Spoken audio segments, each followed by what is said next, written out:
Assalamualaikum warahmatullahi wabarakatuh. Teman-teman, jumpa lagi dengan Enjoy Channel yang membahas berita teraktual, terhangat, dan sedang menjadi perbincangan publik. Sahabat Enjoy Channel, kali ini yang akan kita bahas mengenai peluang calon presiden Ganjar Pranowo dan Anies Baswedan. Bagaimana perbandingan saat ini teman-teman, peluang kedua calon presiden tersebut. Ini ada hal yang menarik terkait Ganjar Pranowo teman-teman, ketika Ganjar Pranowo ikut dalam Rakernas PDIP. Dari pidato yang disampaikan oleh Megawati Soekarno Putri yang mengatakan bahwa calon presiden itu adalah merupakan kebijakan dari Ketua Umum PDIP Megawati Soekarno Putri. Kemudian yang kedua yang disampaikan oleh Megawati cukup jelas, kalau mau main dua kaki atau tiga kaki, maka silakan out dari PDIP dan bahkan akan dipecat oleh Megawati Soekarno Putri kalau main dua kaki. Jadi ini seolah-olah mempersempit ruang gerak dari Ganjar Pranowo, karena manuver-manuver yang dilakukan oleh pendukung dari Ganjar tentu akan mendapat perhatian dari Megawati Soekarno Putri. Manuver itu adalah bagian dari ekspresi untuk mengusung calon presiden. Dan itu tentu tidak dikehendaki oleh Megawati Soekarno Putri. Kenapa begitu? Karena sekali lagi Ketua Umum PDIP itu berhak menentukan calon presiden dari PDIP. Jadi tidak perlu bermanuver. Nah, oleh karena itu teman-teman, ini akan menjadi pembanding dari Pak Anies Baswedan. Pak Anies bukan kader partai politik. Pak Anies bukan bagian dari partai pengusung yang mungkin nanti akan diusung oleh Nasdem maupun PKS. Jadi Pak Anies bebas saja. Mau dia bermanuver, mau dia menggalang kekuatan, ini Pak Anies bebas, tidak terikat kepada partai. Jadi itu teman-teman bedanya Pak Ganjar dan Pak Anies Baswedan. Kalau Pak Anies merdeka teman-teman, dia punya kesempatan yang cukup luas setelah nanti tidak menjabat sebagai Gubernur DKI Jakarta, bisa kemana-mana. Dan ini akan menjadi hal yang baik bagi Pak Anies Baswedan setelah Pak Anies tidak menjabat sebagai Gubernur DKI Jakarta di bulan Oktober 2022. Artinya Pak Anies bebas kemana saja sebagai orang merdeka. Mau dia menggalang kekuatan, mau dia bertemu dengan para relawannya, bebas Pak Anies. Tetapi Ganjar tidak bisa. Sebelum Megawati Soekarno Putri memutus siapa yang akan menjadi Capres 2024 yang datang dari PDIP. Karena kalau saya melihat peluang Puan Maharani cukup besar diusung menjadi calon presiden dari PDIP. Karena secara organisatoris ini Puan adalah pengurus DPP PDIP. Kemudian Puan adalah ketua DPR RI. Kemudian Puan adalah putri dari Megawati Soekarno Putri. Jadi banyak peluang Puan Maharani untuk diusung di 2024. Nah, kalau kita melihat teman-teman, anak Presiden Jokowi kemarin juga diusung menjadi wali kota Solo.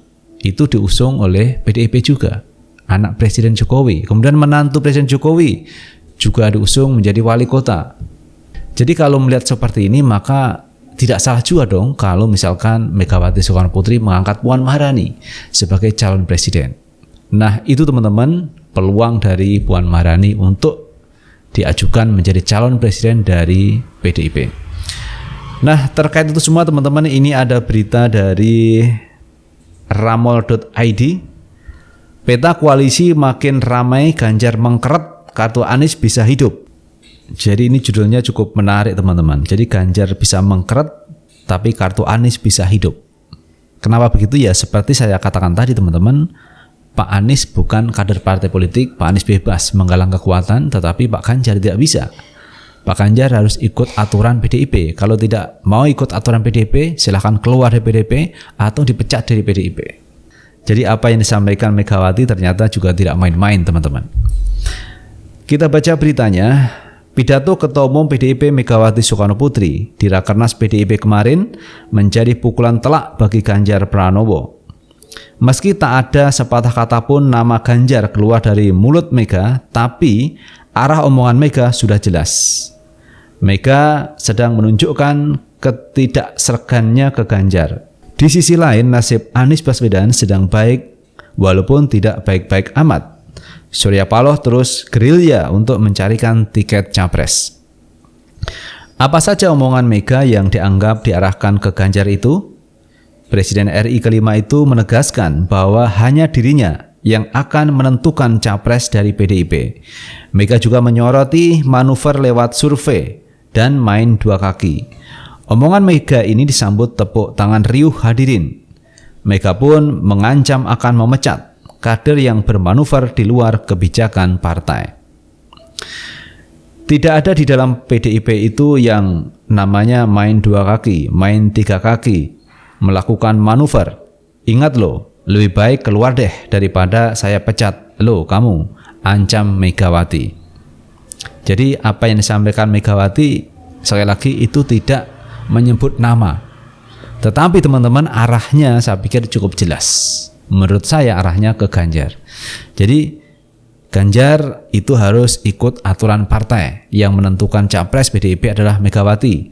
Kalau Anda main-main dua kaki atau bermanuver, maka silahkan keluar atau saya pecat. Itu menurut pendapat saya kira-kira apa yang disampaikan oleh Megawati. Tetapi Megawati tidak pernah ngomong. Jadi Megawati tidak pernah menyebut nama di dalam pidatonya kemarin. Dari hasil survei sejumlah lembaga, Ganjar memang selalu berada di posisi teratas. Elektabilitas Gubernur Jawa Tengah itu nomor wahid, jauh dari yang lain apalagi dibanding Puan Maharani. Soal omongan manuver dua kaki, tiga kaki, Ganjar juga tersudut. Soalnya Ganjar sempat diisukan akan dibajak Koalisi Indonesia Bersatu KIB, dan terakhir Ganjar masuk dalam 3 tokoh yang dicapreskan Partai Nasdem. Selain keluarin kata-kata yang bikin nasib Ganjar mengkeret, Mega juga kasih sinyal akan jatuhkan pilihan ke Puan. Selama hampir 1 jam berpidato, Mega berkali-kali memberikan pujian kepada putrinya itu. Di awal-awal Mega menyebut Puan sebagai putri tercintanya. Ia kemudian membeberkan keberhasilan Puan sebagai ketua DPR, antara lain menjadi tuan rumah pelaksanaan forum parlemen antar negara-negara di dunia tersebut. Mega menganggap itu bukan capaian biasa. Bagaimana tanggapan Ganjar? Sampai tadi malam, Ganjar belum sepatah kata pun mengomentari pidato Mega. Namun akhir pekan lalu Ganjar menegaskan akan mengikuti dan mentaati semua arahan Mega. Kalau saya salah, ya biasanya dijewer, diperingatkan, hayo awas kamu ya. Tapi kalau kita bisa menjalankan aturan itu dengan baik, tentu beliau-beliau juga akan senang karena anak-anaknya bisa bekerja dengan baik. Saya sangat hormat dan mengikuti regulasi-regulasi yang ada dan mesti kita ikuti termasuk saran-saran beliau, kata Ganjar. Kalau Ganjar bernasib begitu, bagaimana dengan Anies? Kalau kita lihat gerakan politik kemarin, Anies lumayan bisa tersenyum. Nasdem yang motori Surya Paloh terlihat begitu serius menjagokannya. Kemarin sejumlah elit Nasdem mendatanginya. Mereka adalah Ketua DPW Nasdem Aceh Teku Taufikul Hadi yang didampingi Wakil Ketua Fadli Ali dan 2 Ketua DPW Nasdem lainnya, yaitu Ari Maulana dan Tamrin Ananda. Dalam pertemuan itu hadir juga mantan politisi Gerindra M. Taufik. Rombongan tiba di rumah dinas Anies di Jalan Taman Suropati, Menteng sekitar pukul 8.30 WIB. Taufikul Hadi tampil dengan kemeja lengan panjang yang dibalut jas warna abu-abu. Pertemuan berlangsung cukup lama, sekitar 45 menit. Dalam pertemuan itu, Taufikul Hadi mengaku dijamu kopi pagi dan sejumlah makanan ringan. Membahas apa? Kata dia, dalam pertemuan itu ia menyampaikan undangan peresmian gedung DPW Aceh yang baru. Namun Anies berhalangan hadir karena agendanya terlalu mepet. Senada pengamat politik dari Universitas Al-Azhar, Ujang Komarudin menilai wajar kalau Anies bisa tersenyum lebar saat ini. Kata dia, Nasdem sepertinya serius mengusung Anies dan berusaha mengajak parpol lain untuk bergabung. Melihat gaya politik dari Nasdem dan peta politik terkini, Ujang memprediksi Nasdem akan serius mengajak PKS bergabung untuk mengusung Anies. Ia juga melihat PKS akan merapat ke Nasdem. Saat ini lebih rasional bagi PKS memang merapat dan berkoalisi dengan Nasdem dan Demokrat untuk mendapatkan satu tiket, kata Ujang saat dikontak Rakyat Merdeka tadi malam.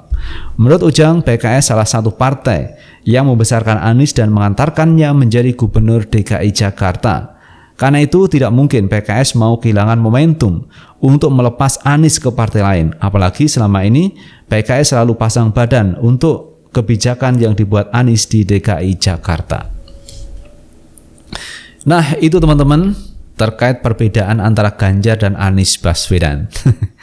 Kalau Anies Baswedan teman-teman, ketika namanya disebut menjadi salah satu nominasi calon presiden dari Partai Nasdem, Pak Anies tersenyum dan mengangkat jempol. Bagus.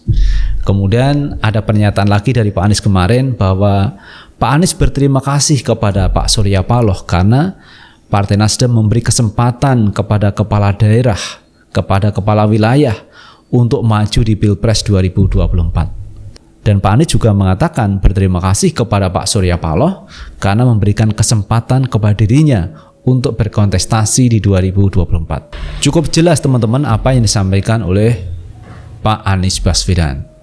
Dan Pak Anies menyampaikan hal itu tanpa beban dan menjadi orang yang merdeka, tidak di bawah tekanan. Sementara kalau kita lihat teman-teman, Ganjar Pranowo jelas Pak Ganjar akan terikat kepada aturan PDIP, di mana PDIP mengatakan orang yang bisa menentukan calon presiden dari PDIP adalah Ketua Umum PDIP Megawati Soekarno Putri. Itu ada regulasi yang ada di PDIP.